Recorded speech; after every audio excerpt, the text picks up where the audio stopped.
All right. Who's introducing? You're always introducing. It doesn't always have to be me. Yeah. Cause no one can do it like we do it, like we do it, like we do it. This toilet seat in our little bathroom is always wiggling, and I've tightened it a number of times, but inevitably it just starts to wiggle again. So today, Dale is going to... Yes, there we go. There you go. Today, Dale's going to try something new that's hopefully going to stop it from wiggling. Yeah, we found these on the internet. Just to be clear, when he says we, he means him. So it's a rubberized compression nut. So we're going to put it in, and because it's rubber, it should prevent it from slipping. And we'll show you why it slips when we take it apart.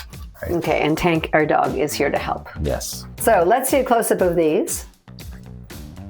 Well, as you tighten the screw down, what this nut does is it pulls up. So then this will fill the void, like where the hole is, and I'll make it so that it'll hold it in tight.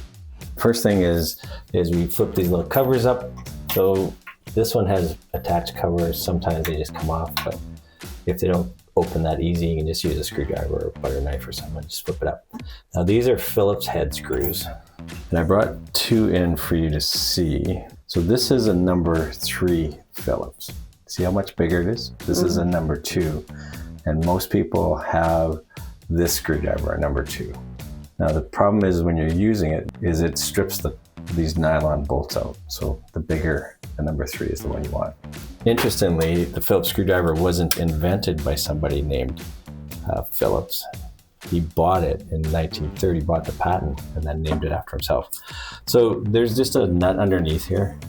And so even though I showed you a hand screwdriver, I'm too lazy to use a hand one. So we're just gonna, this is just plastic, well, it's nylon. And what happens is because this is ceramic and all this stuff is plastic, like there's no friction, right?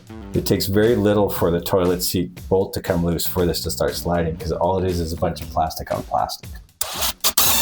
All right. So if you're a neat freak, don't just take the nuts off, remove the seat, and then you can clean all of this out from under here. We have a little bit of water, surprisingly, because this is the bathroom I use, and guys can't aim, apparently.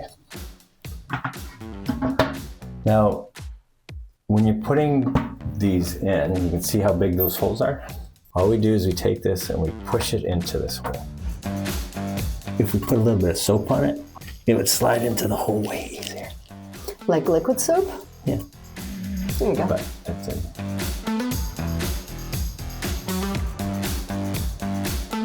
These are nice stainless screws, so they won't rust in case someone misses.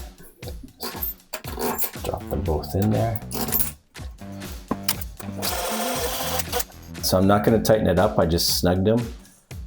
And all we're going to do now is take the seat and just slide it around. Make sure it's nice on the side, as far back as possible. Then we just hold it there, and then we'll tighten these right up. Like here in this case, how the drill slowing down, because those are tightening up.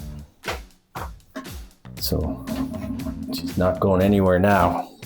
So I'll just do a quick little, yep, these are tight enough. And then close these lids.